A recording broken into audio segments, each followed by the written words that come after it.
اپنے دور کا سب سے اہم اخبار زمیندار، تحریک احرار، منظوم اداریے، کئی زبانوں پر دسترس، فی البدی شعر، مقبول ترین نعتوں کے خالق، غیر معمولی قابلیت اور ذہانت کے مالک، شعلہ بیاں مقرر جنہیں دنیا بابائے صحافت کے نام سے جانتی ہے، مولانا ظفر علی خان۔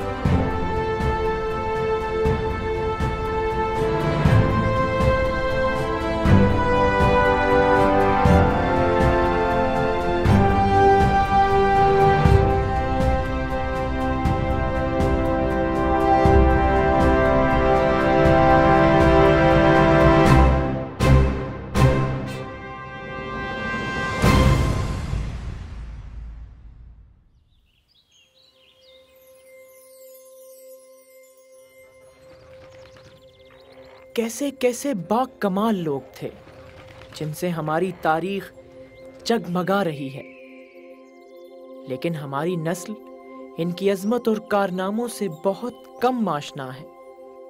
ان ہستیوں کے بارے میں جاننا خود اپنے بارے میں جاننے سے کم نہیں۔ ہماری سیاسی اور صحافتی تاریخ کا ایک سنہرا باب، ایک گوہر نایاب، مولانا ظفر علی خان۔ ماضی کی گریزاں چلمنوں سے ہمیں دیکھنا ہے وہ جو ہے اور وہ جو کچھ کہ نظروں کی زد میں نہیں۔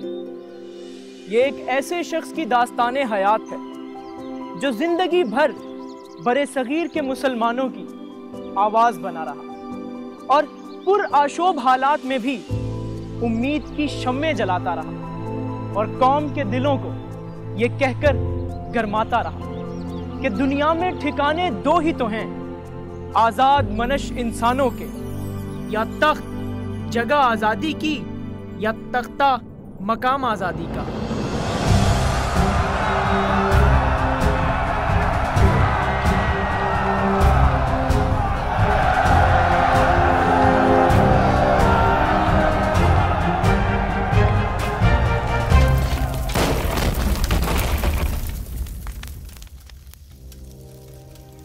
اٹھارہ سو 57 کی ناکام جنگ آزادی کے بعد ہندوستان پر انگریز حکومت کرنے لگے۔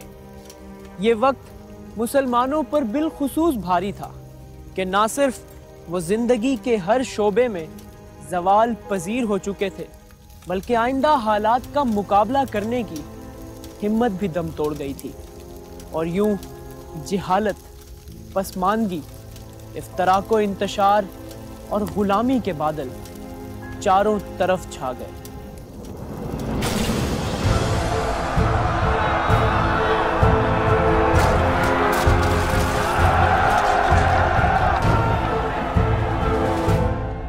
ایک انگریز نے آل انڈیا کانگریس کی بنیاد رکھی، جس میں ہندوؤں کی سیاسی تربیت کا سلسلہ شروع ہوا۔ اس کے مقابلے میں مسلمان جو تھے وہ بالکل پسماندہ رہ گئے، اور ان کی کوئی بھی ایسی منظم کوشش نہیں تھی کہ وہ حکومت کے کاروبار میں شریک ہوں، یا جو نئے مواقع مل رہے تھے انگریزوں کے آنے کے بعد اس میں حصہ لے سکیں۔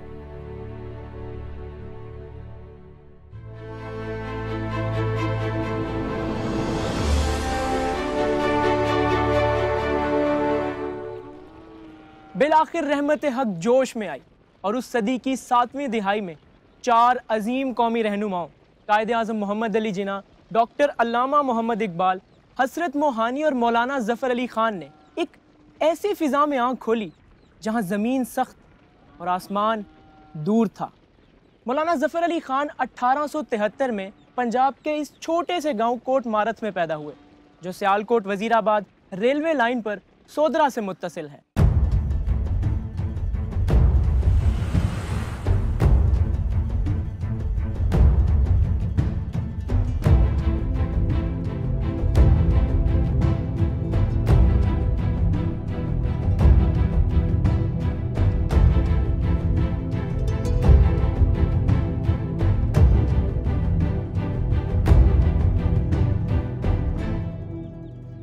مولانا ظفر علی خان نسلی طور پر راجپوت تھے اور ان کا خاندان چند نسلیں قبل ہی مشرف با اسلام ہوا تھا۔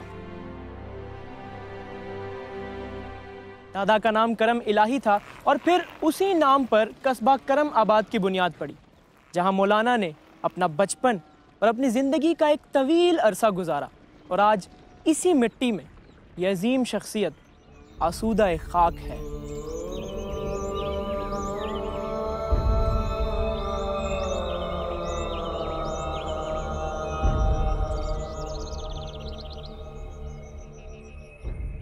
وہ ایک بڑے اچھے گھرانے میں پیدا ہوئے۔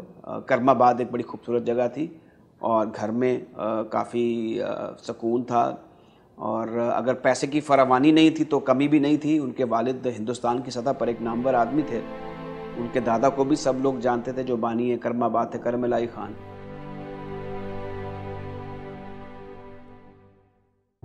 ایک زمانے میں سید احمد خان اور نواب محسن الملک کے درمیان ایک مسئلے پر گفتگو چل رہی تھی، وہ استجابت دعا کے حوالے سے تھی۔ تو مولوی سراج الدین احمد نے ایک مضمون لکھا اس حوالے سے، وہ سر سید احمد خان نے تہذیب الاخلاق کے ایک شمارے میں بطور لیڈر کے شائع کیا تھا، اور یہی وجہ ہے کہ مولوی سراج الدین احمد نے آل انڈیا محمدن ایجوکیشنل کانفرنس کے کئی اجلاسوں میں شرکت کی۔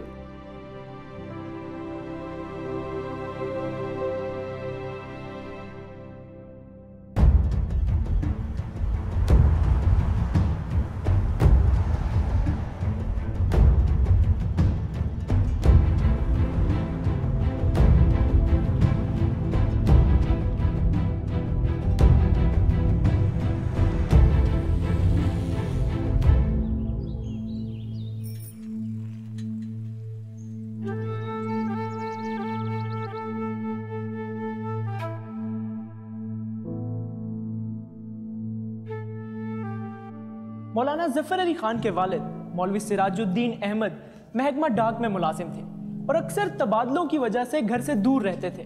چنانچہ ان کی ابتدائی تعلیم و تربیت ان کے دادا مولوی کرم الہی نے کی، مگر پھر انہیں اس مشن ہائی اسکول وزیر آباد میں داخل کروا دیا گیا۔ وہ کچھ عرصے تک علی گڑھ کے مدرسے میں بھی رہے، مگر پھر واپس آ کر مڈل اسی ہائی اسکول سے کیا اور میٹرک کا امتحان مہندر کالج پٹیالہ سے کیا، جسے اس زمانے میں انٹرنس کا امتحان کہتے تھے۔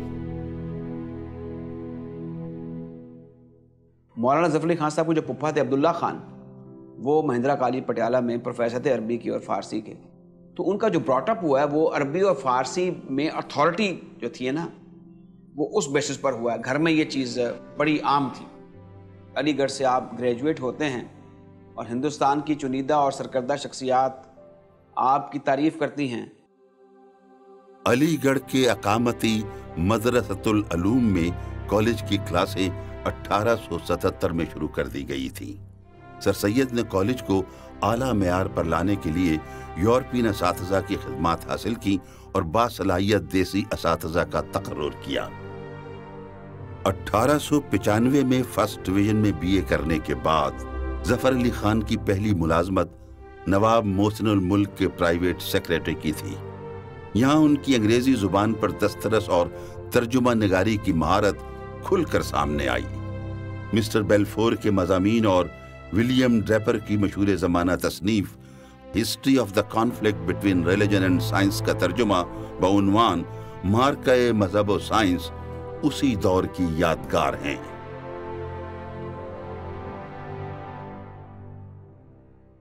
ظفر علی خان کے لیے ان کے استاد مولانا شبلی نے حیدرآباد دکن کے دربار میں ملازمت کے لیے جو تعارفی خط نواب محسن الملک کو لکھا، وہ دیکھ کر یہ اندازہ ہوتا ہے کہ نوجوان ظفر علی خان کس تیزی سے ترقی کی منزلیں طے کر رہے تھے۔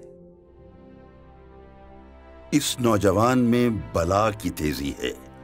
اس بدلتے ہوئے دور میں ایسے ذہین نوجوان کا ہونا اس امر کی دلیل ہے کہ مسلمانوں میں جوہر کی کمی نہیں، تربیت کی کمی ہے۔ ظفر علی خان نے علی گڑھ میں رہ کر جو کچھ حاصل کیا ہے، حیدرآباد اس سونے پر سہاگے کا کام دے سکتا ہے۔ باغبانی کا مولانا ظفر علی خان کو بھی بہت شوق تھا۔ یہ مجھے آج تک یاد ہے کہ مالی تو اور کرندے تو بڑے ابا کے ساتھ کام کرتے ضرور تھے، لیکن زیادہ تر وہ پودے وہ خود لگایا کرتے تھے۔ بلکہ اب بھی کرم آباد میں جو بڑا گھر ہے ہمارا جس میں ہم لوگ رہتے ہیں، اس میں جو ایک آم کا پودا ہے وہ مجھے آج تک یاد ہے کہ وہ بڑے ابا کے ہاتھ کا لگا ہوا پودا ہے۔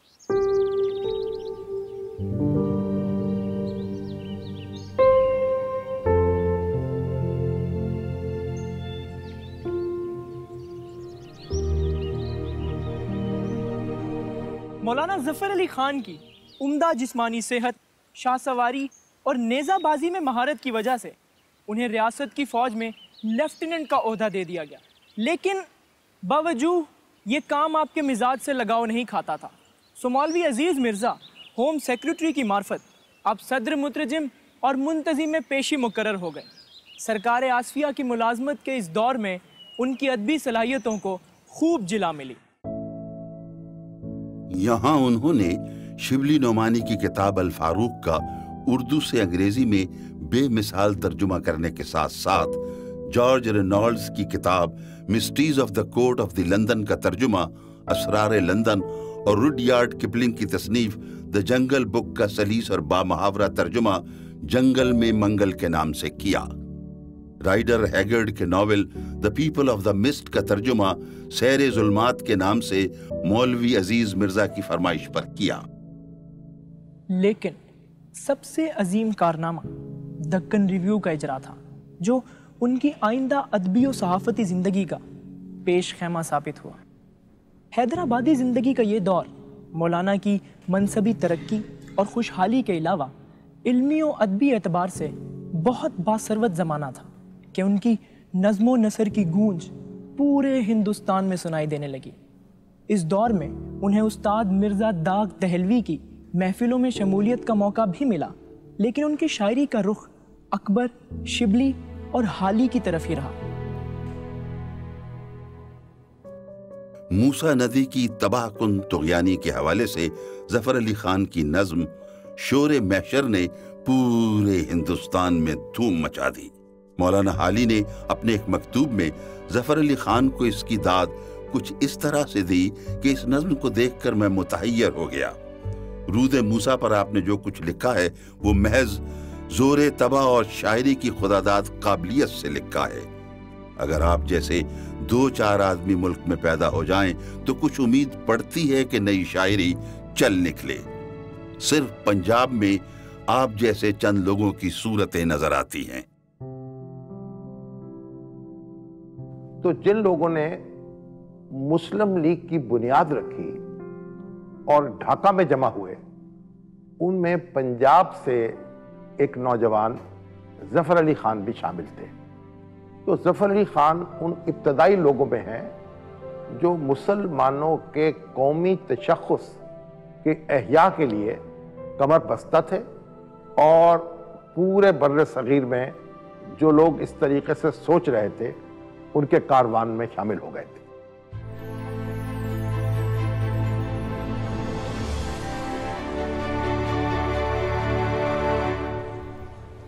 کچھ دوستوں اور سرپرستوں کے ادھر ادھر ہو جانے کی وجہ سے مولانا کا دل ملازمت سے اچاٹ ہو گیا، اور وہ عدن کے ایک سفر کے بعد بمبئی میں قیام پذیر ہو گئے۔ یہ وہی دور تھا جب ڈھاکہ میں آل انڈیا مسلم لیگ کی تاسیس کا تاریخ ساز واقعہ رونما ہو رہا تھا، اور غالباً وہ اس کانفرنس کے واحد مندوب ہیں جو آگے چل کر 34 برس بعد 23 مارچ 1940 کو قرارداد پاکستان کی منظوری کے وقت اسی جگہ موجود تھے۔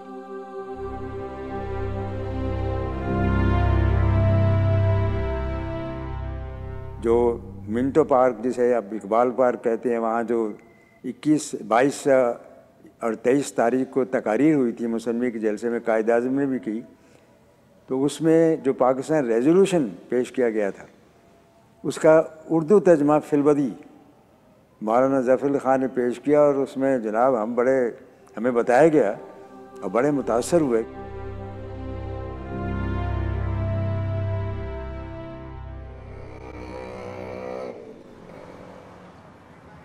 9 اکتوبر 1909 کو مولانا ظفر علی خان کو اپنے 3 ساتھیوں سمیت ریاست بدر ہونا پڑا، لیکن ولی عہد میر عثمان علی کی وجہ سے آپ کی تنخواہ اور دیگر مراعات قائم رہیں اور آپ واپس کرم آباد چلے گئے۔ یہ وہ دور تھا جب آپ کے والد مولوی سراج الدین احمد بستر مر پر تھے۔ مولانا ظفر علی خان کو ہفتہ وار زمیندار کی ادارت سنبھالنی پڑی اور یوں زمیندار نہ صرف جاری رہا بلکہ لاہور کی اسی عمارت سے مزید پروان چڑھتا رہا۔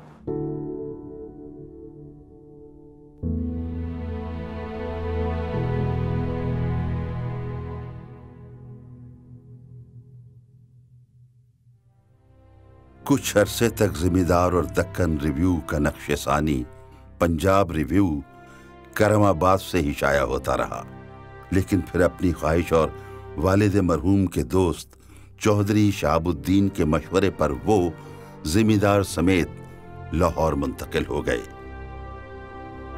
اور ان کے والد جس رسالے کا اجرا کر چکے تھے زمیندار، اگرچہ وہ اس کا آغاز جو تھا وہ ایک محدود طبقے کی فلاح و بہبود سے متعلق تھا، لیکن جب مولانا کے پاس اس کی عدالت آئی اور پھر وہ روزنامہ بنا بالآخر اور پھر مسلمانوں کی آواز بن گیا، بلکہ اس سے آگے بڑھ کے میں کہوں گا پوری ملت اسلامیہ کی آواز بن گیا۔ 16 اپریل 1911 کے اداریے میں انہوں نے لکھا، اس وقت تک زمیندار کو کرم آباد کے گوشہ تنہائی میں بیٹھ کر جو دنیا جہان سے الگ تھلگ ہے، ہم نے بھلی یا بری طرح جیسے بھی بن پڑا چلایا۔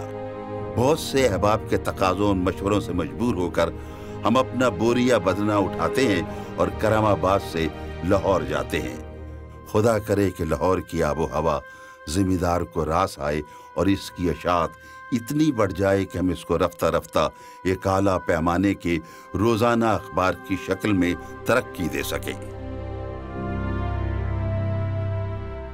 لاہور منتقل ہونے کے بعد مولانا ظفر علی خان نے اس اخبار میں چند ایک بنیادی تبدیلیاں کی اور اس کو انہوں نے ایک سیاسی اخبار میں تبدیل کر دیا، اور اب اس اخبار میں جب جنگ طرابلس ہوئی، جب جنگ بلکان ہوئی، تو ان بلکان کی اور طرابلس کی جنگوں میں مولانا ظفر علی خان نے اپنے ترک بھائیوں کے لیے جو کچھ کیا وہ آج تاریخ کے صفحات پر ثبت۔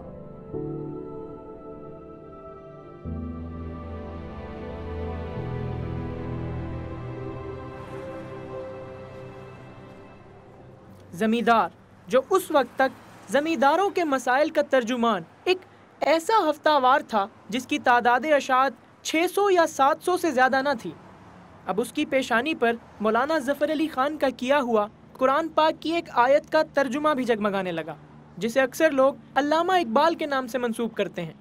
خدا نے آج تک اس قوم کی حالت نہیں بدلی، نہ ہو جس کو خیال آپ اپنی حالت کے بدلنے کا۔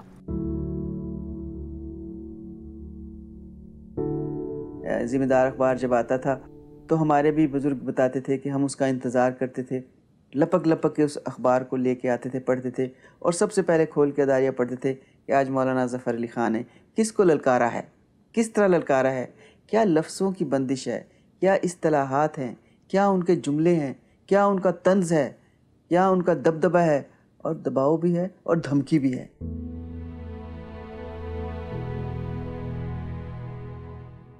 مولانا ظفر علی خان عشق رسول صلی اللہ علیہ وسلم سے سرشار تھے۔ اسی زمانے میں ان کی یہ مشہور نعت شائع ہوئی، وہ شمع اجالا جس نے کیا 40 برس تک غاروں میں، ایک روز جھلکنے والی تھی سب دنیا کے درباروں میں۔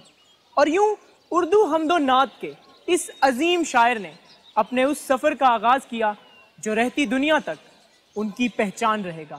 جو فلسفیوں سے کھل نہ سکا،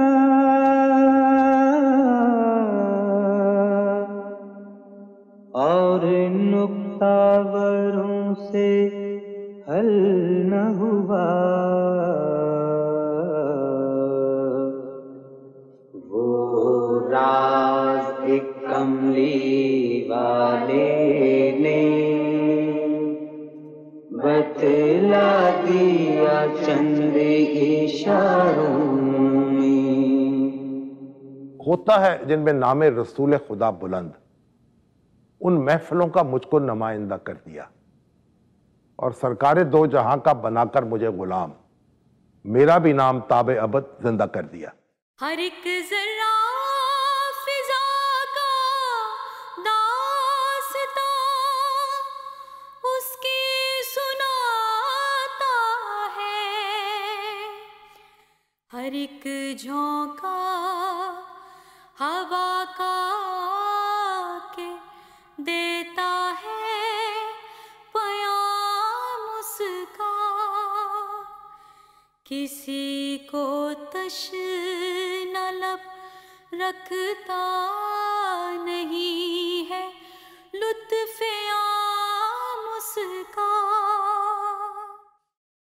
مولانا ظفر علی خان ان چند مسلم رہنماؤں میں سے ہیں جنہوں نے نہ صرف اس تبدیلی کو سب سے پہلے محسوس کیا بلکہ اپنے قلم کے زور سے مسلمانوں کو اس منزل کا رستہ دکھایا جس کا نام پاکستان تھا، جس کا قیام رب دو جہاں کے پیغام کو عام کرنے کے لیے تھا، جس رحمت نے ہمیں اپنے سب سے محبوب نبی صلی اللہ علیہ وسلم کی امت میں پیدا فرمایا۔ دل جس سے زندہ ہے وہ تمنا تم ہی تو ہو، دل جس سے زندہ ہے وہ تمنا تم ہی تو ہو،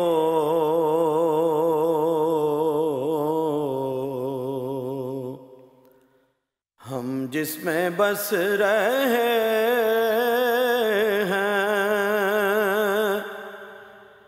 وہ دنیا تم ہی تو ہو۔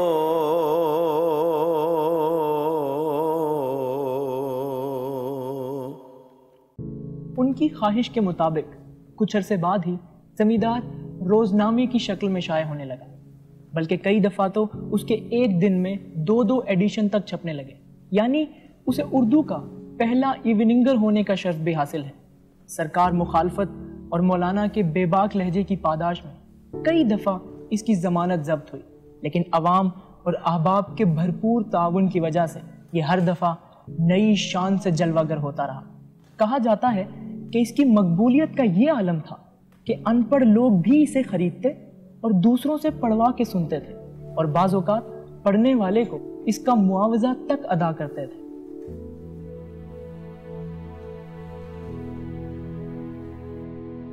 زمیندار اخبار کا ملنا مشکل ہو جاتا تھا، ایک معمولی قیمت جو رکھی گئی تھی اس کی بجائے کئی بہت زیادہ قیمت پہ وہ پرچے ملتے تھے، کیونکہ مولانا نے اس اخبار کو مسلمانان ہند ہیں ان کے جذبات کا ترجمان بنا دیا تھا۔ مولانا ظفر علی خان نے اردو صحافت میں کئی روایات قائم کی۔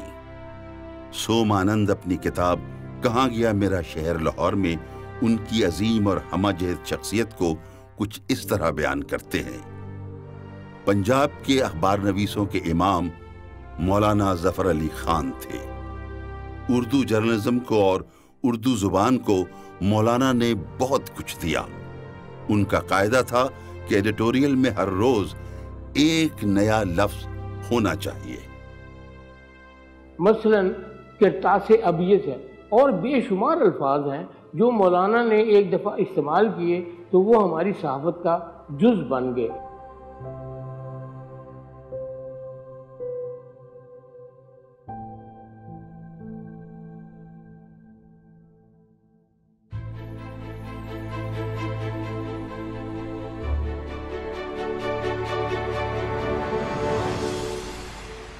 نظریہ حیات ہو یا خالق کائنات، دونوں حوالوں سے ہندو اور مسلمان دو الگ قومیں تھیں، اور اگر ان میں تہذیب، تاریخ یا ثقافت کے حوالے سے کچھ مشترک پہلو تھے بھی، تو وہ انگریز حکومتوں کی شاطرانہ پالیسیوں اور آریہ اور برہمو سماج جیسی ہندوانہ تحریکوں کی نظر ہو کر ہمیشہ کے لیے ختم ہو چکے تھے، کیونکہ انتہا پسند ہندو شدھی اور سنگٹن جیسی تحریکوں کے ذریعے مسلمانوں کی زبان، شناخت اور نسلیں تک ختم کرنے پر تلے ہوئے تھے۔ ظفر علی خان نے ایک چومکھی لڑی ہے. وہ مسلمانوں کی تہذیبی اور ثقافتی شخصیت پر کسی بھی حملے کو برداشت نہیں کر سکتے تھے. اس لیے ان لوگوں کے خلاف بھی وہ دیوانہ وار لڑے جو ان کی مسلمانیت کو نشانہ بناتے تھے، اس پر حملہ آور ہوتے تھے، اور ان لوگوں کے خلاف بھی لڑے جو ان کی روح کو قید کرنا چاہتے تھے. اپنے سیاسی نظریات اور آدرشوں کے حصول کی جدوجہد کے لیے مولانا ظفر علی خان نے مختلف اوقات میں ملا جلا کر 13 برس کی قید بامشقت کاٹی. اس دوران میں تحریک خلافت میں حصہ لینے کی وجہ سے نہ صرف ریاست حیدرآباد سے مقرر ان کی تنخواہ بند ہو گئی، بلکہ زمیندار بھی مقبولیت کے باوجود ذریعہ روزگار نہ بن سکا. انگریز سرکار نے اسے ہمیشہ کسی نہ کسی مالی بحران میں مبتلا رکھا، لیکن ان تمام مصائب کے باوجود نہ کبھی مولانا نے ظلم کے آگے سر جھکایا اور نہ ہی منافقت سے کام لیا. بے باک، سچے، کھرے، جلدی موجودہ جو حالات ہیں ان کے اوپر فوراً گرفت، آج کی بات آج ہی کہنی ہے. یہ نہیں ہے کہ 4 دن کے بعد ان کو خیال آنا ہے، اور کوئی خوف نہیں ہے. جو آدمی سچا ہوتا ہے وہ بلا خوف لکھتا ہے، اور وہ کمزور سیاہی سے نہیں لکھتا، وہ بڑی خود اعتمادی کی سیاہی سے لکھتا ہے. انگریز سے معافی مانگنے کے الزام کے جواب میں ان کا یہ بیان تاریخ کے صفحات میں ہمیشہ جگمگاتا رہے گا. انہوں نے کہا، اس الزام کے سلسلے میں کوئی صفائی پیش نہیں کرنا چاہتا، لیکن صرف اتنا کہنا چاہتا ہوں کہ جو گردن خدا کے حضور میں جھکنے کی عادی ہے وہ برطانوی اقتدار کی دہلیز پر کبھی سرنگوں نہیں ہو سکتی. جس جبین نیاز پر توحید کی مہر ثبت ہو چکی ہے وہ جبیں انگریز کی آستانہ جلال پر کبھی نہیں جھک سکتی.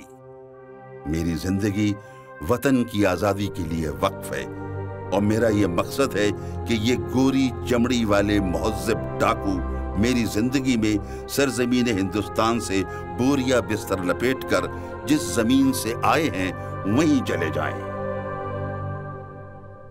ان کی ضمانتیں ضبط ہوئیں، ان کے اخبار پر ابتلائیں آئیں، ان کی نظر بندیاں ہوئیں اور ان کی گرفتاریاں ہوئیں. وہ خود کہتے ہیں کہ بچپن ہی سے لکھی تھی مقدر میں اسیری، ماں باپ کہا کرتے تھے دل بند جگر بند. اور پھر یہ دل ضبط، زبان ضبط، فغاں ضبط، قلم ضبط، دنیا میں ہوئے ہوں گے یہ ساما کہیں کم ضبط.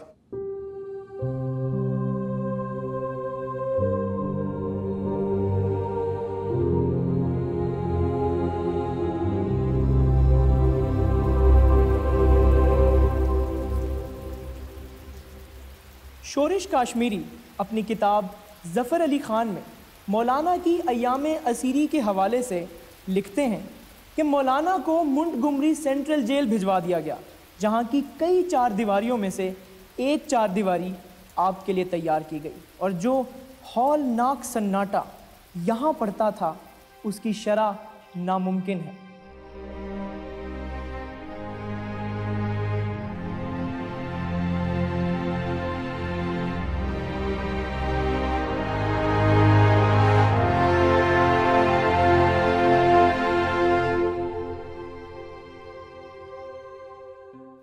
پہلی دفعہ 5 سال تک نظر بند رہے، اس کے بعد 5 سال تک جیل میں رہے، پھر 1.5 سال تک جیل کاٹی، اور 1935 تک مختلف واقعات میں 6 ماہ کا عرصہ جیل خانہ میں بسر کیا.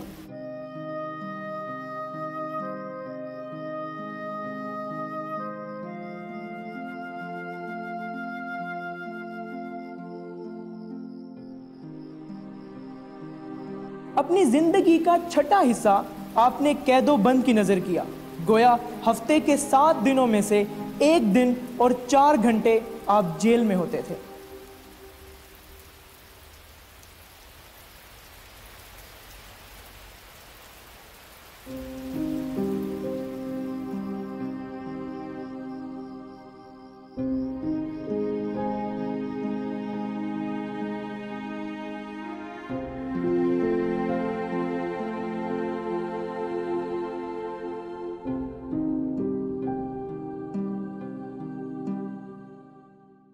مولانا میں ایک خوبی تھی کہ انہوں نے کبھی عوام کو تصادم کی طرف نہیں اکسایا تھا. وہ خود جیل میں چلے جاتے تھے, خود قید و بند کی صعوبتیں برداشت کر لیتے تھے, لیکن انہوں نے عوام کو اس سے دور رکھا اور نہ ان میں تعصب تھا. اسلام کو سمجھنے, اس کے متعلق لکھنا اور اس کے متعلق نظمیں. اخبار میں آ جاتا تھا کہ ظفر علی خان کی مارکۃ الآرا نظم اس اتوار کو شائع ہوگی. پھر لوگ انتظار کرتے تھے. حمد و نعت کے حوالے سے تو اردو شاعری کی تاریخ میں مولانا ظفر علی خان کا مقام سب سے پہلی صف میں متعین ہو چکا ہے، لیکن ان کی سیاسی شاعری بھی موضوعاتی اور ہنگامی ہونے کے باوجود اپنا ایک خاص مقام رکھتی ہے. وہ ارتجالاً شعر کہنے میں ید طولا رکھتے تھے اور شعر اس طرح لکھتے چلے جاتے تھے جیسے کوئی پہلے سے ہی لکھی ہوئی تحریر پڑھ کر سنا رہا ہو. اسپونٹینیس اور ٹاپ موسٹ ادیب تھے. نہرو نے کہا کہ یہ مطلب کوئی چیز نہیں ہے، یہ سب چیز روٹی ہے. تو میں نے نظامی صاحب کہا چلے مولانا سے پوچھتے ہیں یہ نہرو کیا کہہ رہے ہیں. ہوں جواہر لال نہرو جب خدا اس دیش کے، پھر تعجب کیا کہ مذہب اس کا روٹی ہو گئی. مجھ سے رشتہ تو نے جوڑا چھوڑ کر اللہ کو، پھر شکایت کیا کہ قسمت تیری کھوٹی ہو گئی.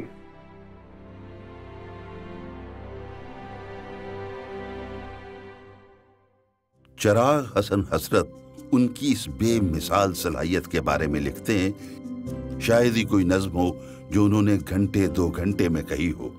ہر نظم زیادہ سے زیادہ 1-8 گھنٹے میں لکھی گئی. اگرچہ ابتدا میں وہ مولانا حالی، اکبر الہ آبادی اور شبلی نعمانی سے متاثر تھے اور آگے چل کر علامہ اقبال سے بھی شاعری کے حوالے سے ان کی صحبتیں رہیں، مگر ان کا شعری مزاج اور زبان بالکل منفرد اور جدا گانا ہے.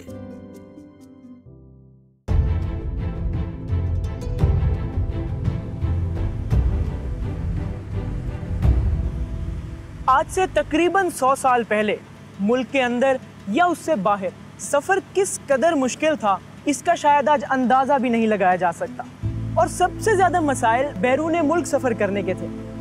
لیکن اس سب کے باوجود مولانا ظفر علی خان نے اپنی پوری زندگی میں جس قدر سفر کیا، یہ دیکھ کر ان کے آہنی اعصاب اور ان کے جذبہ ملی پر رشک آتا ہے.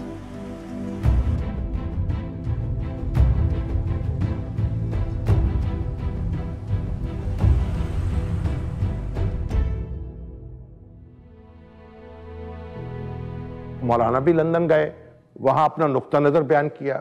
ہاؤس آف کامنز میں بھی ان کے مختلف جو عمائدین ہیں ان سے ملتے ہوئے بھی، اور جو سوسائٹی ہے بحیثیت مجموعی اس کو یہ پیغام دیا کہ بھی ہمیں آزادی چاہیے، ہم آپ کی محکومیت جو ہے وہ ہمیں مطلوب نہیں ہے. تو آزادی پسند لوگوں کو ہمارے آزادی کے جذبے کی قدر کرنی چاہیے.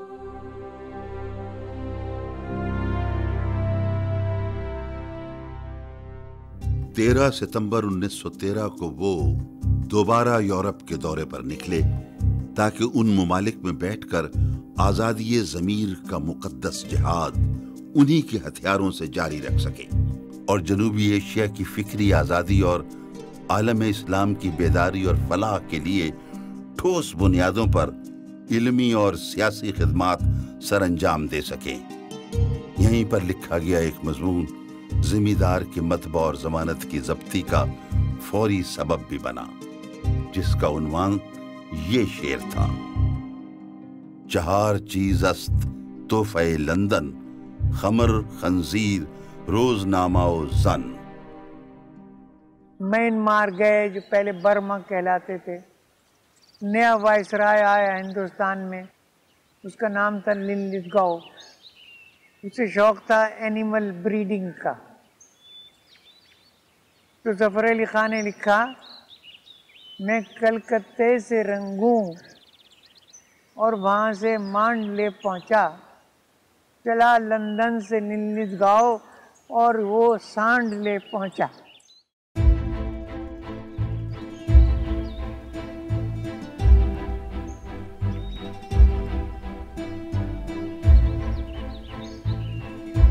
جہاں تک اندرون ملک ان کے اسفار کا تعلق ہے تو اس کا کوئی شمار ہی ممکن نہیں، کیونکہ بعض اوقات ایک ہی دن میں 3 مختلف قصبوں میں تقاریر کرنا پڑتی تھی۔ موسم اور سفر کی تکالیف اپنی جگہ، مگر واضح رہے کہ اس دور میں لاؤڈ سپیکر یا مائکروفون جیسی چیزیں نہیں ہوتی تھیں۔ ہزاروں کے مجمع سے پھیپھڑوں کے بل پر خطاب کرنا پڑتا تھا، اور لوگ ان کی طویل تقریریں نہایت توجہ کے ساتھ سنتے تھے، جو جوش، دانش، حریت فکر و عمل اور جذبہ ایمان سے بھرپور ہوتی تھی، اور سامعین کے دل کی دھڑکن ان کی آواز کے زیر و بم کے ساتھ اوپر نیچے ہوتی رہتی تھی۔ درمیان میں کوئی ایک سٹیج بنا لی جاتی تھی چھوٹی سی، جس کے اوپر کھڑے ہو کے وہ تقریر کیا کرتے تھے، اور وہ چاروں طرف وہ گھومتے بھی رہتے تھے تاکہ پوری پبلک جو ہے ان کی وہ آواز سن سکے۔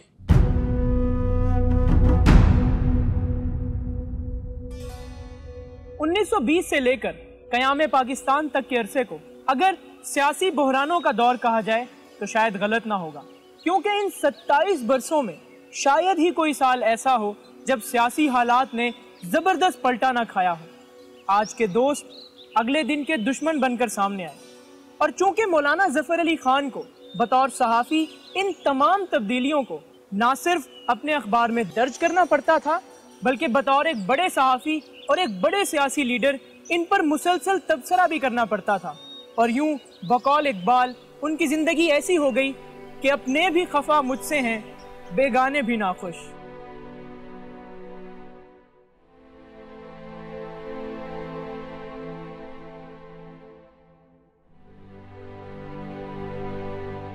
ظفر علی خان جو تھے وہ نفع نقصان کی معاملات سے بالکل بے نیاز تھے۔ کچھ بات کہتے ہوئے، کچھ لکھتے ہوئے صرف یہ سوچتے تھے کہ یہ بات کہنی درست ہے، حق ہے، اس بات کہنے کی ضرورت ہے۔ میرا خیال ہے اس سے زیادہ وہ نہیں سوچتے تھے۔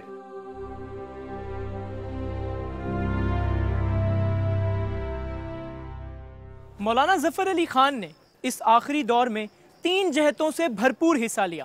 پہلے مرکزی اسمبلی کا رکن ہونے کے ناطے قائد اعظم کے رفیق کے طور پر، دوسرے مدیر زمیندار کی حیثیت سے کانگریس اور مہاسبھاتی اخباروں کا ترکی بترکی مقابلہ کر کے، اور تیسرے پبلک جلسوں اور کانفرنسوں میں شرکت کر کے عوام سے براہ راست خطاب کر کے۔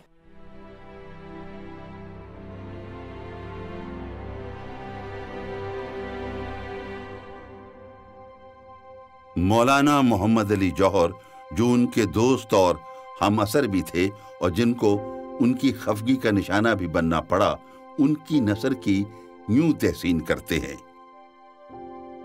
وہ صحافی سے زیادہ ادیب ہیں، ان کے ادب میں جو تلخی ہے وہ سیاست کی ہے، اور سیاست میں جو چاشنی ہے وہ ادب کی ہے۔ علامہ اقبال نے ان کی ادبی، صحافتی اور سیاسی خدمات کی داد کچھ اس طرح سے دی ہے کہ مصطفیٰ کمال کی تلوار نے ترکوں کو جگانے کے لیے جو کام کیا، ظفر علی خان کے قلم نے وہی کام ہندوستان کے مسلمانوں کو جھنجھوڑنے کے لیے کیا ہے۔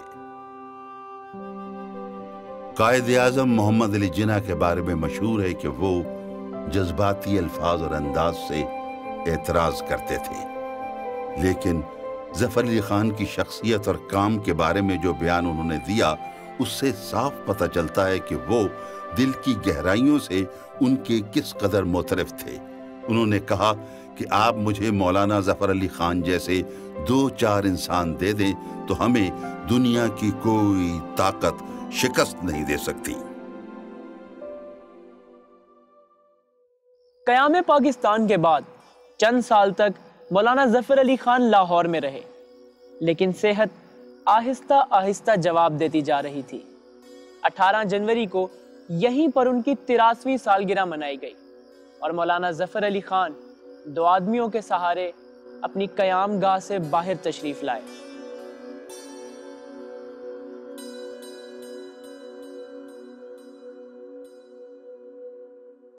جس شخص کی 83ویں سالگرہ پر اس کی زندگی کے ہنگامہ خیز کارناموں پر ولولہ انگیز تقریریں ہو رہی تھی، وہ خود دنیا و مافیہا سے بے نیاز نہ جانے کس عالم میں محو خیال تھا۔ اس کی آنکھیں کھلی تھی اور ان میں موجود پتلیوں کی گردش یہ پتہ دیتی تھی کہ وہ کچھ دیکھ رہا ہے، لیکن کیا دیکھ رہا ہے یہ کوئی نہیں بتا سکتا۔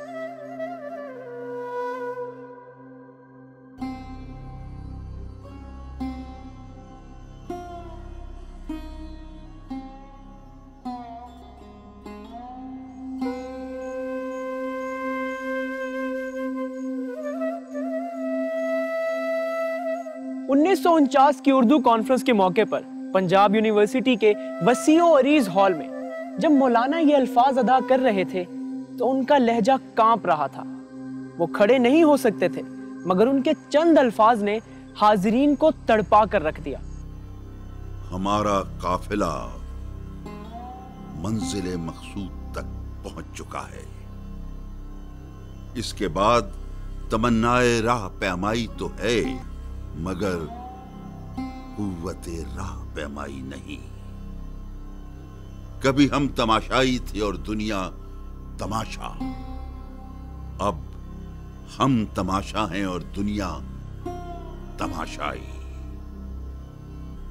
جہاں چڑھتے ہوئے سورج کی پوجا ہوتی ہو، وہاں ڈوبتے ہوئے آفتاب کو کون پوجتا ہے؟